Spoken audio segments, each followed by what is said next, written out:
భారతదేశ సుప్రీంకోర్టు రీసెంట్గా ఒక కేసు విచారిస్తూ స్కూల్ స్థాయి నుంచే సెక్స్ ఎడ్యుకేషన్ లైంగికపరమైన విద్యని పిల్లలకి అందించమని చెప్పి సూచించింది. ఈ కేసులో 15 సంవత్సరాల బాలుడు పాక్సో కేసు కింద అక్యూజ్డ్గా ఉన్నాడనమాట. అతనికి ఇంతకుముందు బెయిల్ నిరాకరించబడింది. అతనికి బెయిల్ గ్రాంట్ చేస్తూ దాంతోపాటు ఇంత చిన్న చిన్న పిల్లలు, మైనర్ పిల్లలు ఇంత పెద్ద తప్పులు ఎలా చేస్తున్నారని చెప్పి సుప్రీంకోర్టు చర్చించింది. ఆ అబ్బాయి పైన సెక్షన్ 376, సెక్షన్ 506 ఆఫ్ ఐపీసీ మరియు సెక్షన్ 6 ఆఫ్ పాక్సో యాక్ట్ కింద కేసు నమోదైందనమాట. 15 సంవత్సరాల బాలుడు ఇలాంటి తప్పు ఎందుకు చేశాడని చెప్పి సుప్రీంకోర్టు ఆలోచిస్తూ చర్చిస్తూ సెక్స్ ఎడ్యుకేషన్ అనేది సాధారణంగా 9th క్లాస్ నుంచి స్కూల్ కరికులంలో స్టార్ట్ చేస్తాం. అలా కాకుండా అంతకు ముందు నుంచే స్టార్ట్ చేస్తే బాగుంటుందని చెప్పి కూడా సుప్రీంకోర్టు సూచించింది. అంతేకాదు పిల్లల్లో అడాల్సెంట్ ఏజ్లో అంటే కౌమార దశలో హార్మోనల్ చేంజెస్ వస్తాయి. దాన్ని బట్టి వాళ్ళ ప్రవర్తన మారుద్ది. దానికి సంబంధించి వాళ్ళకి పూర్తి స్థాయి అవగాహన ఉండాలని చెప్పి కూడా సుప్రీంకోర్టు చెప్పిందనమాట ఈ కేసులో. దీనికి సంబంధించి మనం గమనిస్తే ఈ మధ్యలో చిన్న పిల్లల్లోనే అంటే 10, 11, 12 ఇంటర్నెట్ యాక్సెస్ కావచ్చు, వీళ్ళకుండా మీడియా యాక్సెస్ కావచ్చు, లేదా మనం చూసే మూవీస్ కావచ్చు, వీటన్నిటి వల్ల కూడా ఈ ప్రభావం చాలా పడుతుందన్నమాట. లైంగికపరమైన కోరికలు కానీ వాంఛలు కానీ చాలా చిన్న వయసు నుంచే స్టార్ట్ అవుతున్నాయి పిల్లలకి.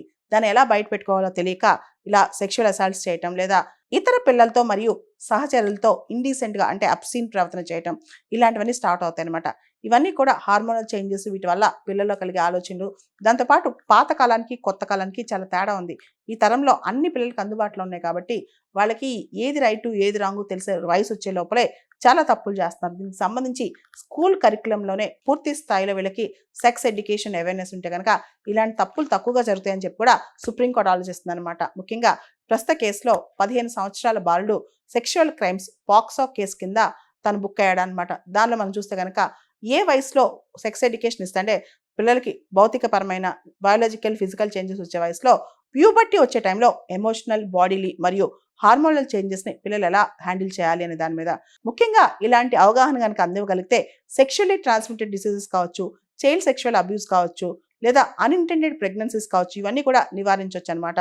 దీనికి సంబంధించి అంటే ఈ పిల్లలు ఎవరైతే పెద్దవాళ్ళు అవుతారో వీళ్ళకి వీటి మీద పూర్తి స్థాయిలో అవగాహన రాకపోవడం వల్ల చిన్నప్పటి నుంచే ఈ సెక్షువల్ అబ్యూజ్ చేయడం వల్ల కానీ, సెక్షువల్ ఎక్స్ప్లాయిట్ చేయడం వల్ల కానీ, లేదా సెక్షువల్ అబ్యూజ్ గురవడం వల్ల కానీ ఉమెన్ని ఒక ఆబ్జెక్ట్ లాగా చూడటం అంటే మహిళని ఒక వస్తువులాగా చూసి ఆ మహిళని ఒక ప్రోడక్ట్ లాగా చూడటం జరుగుద్ది అనమాట. మనం చూస్తే కనుక ఒక ఫేమస్ ఫెమినిస్ట్ పొలిటికల్ ఫిలాసఫర్ ఉన్నారు, మార్తా నూస్బామ్ అని చెప్పి. ఆవిడ ఒక మాట అంటారనమాట, కొన్ని ప్రిన్సిపల్స్ చెప్తారు ఆవిడ. దానిలో మహిళలకు సంబంధించి మహిళల్ని ఒక ఇన్స్ట్రుమెంట్ ఆఫ్ ప్లెజర్ లా చూసే సమాజం వచ్చేసింది. అంతేకాదు మహిళలకి ఒక సొంత డెసిషన్ మేకింగ్ కెపాసిటీ ఉంది అని కూడా చాలా మంది భావించట్లేదు. దాంతోపాటు మహిళలు ఒక ఫిజికల్ ఆబ్జెక్ట్, వాళ్ళని ఎలా అయినా హార్మ్ చేయొచ్చు. ఈ ఆలోచనలన్నీ బీజాలు అక్కడ పడతాయి, చిన్న వయసులోనే పడతాయి అనమాట. కాబట్టి బ్యాడ్ సోషలైజేషన్ చిన్న వయసులో స్టార్ట్ అవుద్ది. అది ఇంటర్నెట్ ద్వారా కావచ్చు, పార్న్ చూడటం వల్ల కావచ్చు, లేదా బ్యాడ్ మూవీస్ చూడటం వల్ల కావచ్చు, లేదా పీర్ డిస్కషన్స్ వల్ల కావచ్చు. ఈ బ్యాడ్ సోషలైజేషన్ ఆపాలంటే మనం గుడ్ సోషలైజేషన్ చేయాలి. దానికి అవేర్నెస్ మాత్రమే, అంటే దానికి ఒక అవగాహన మాత్రమే సొల్యూషన్ అనమాట.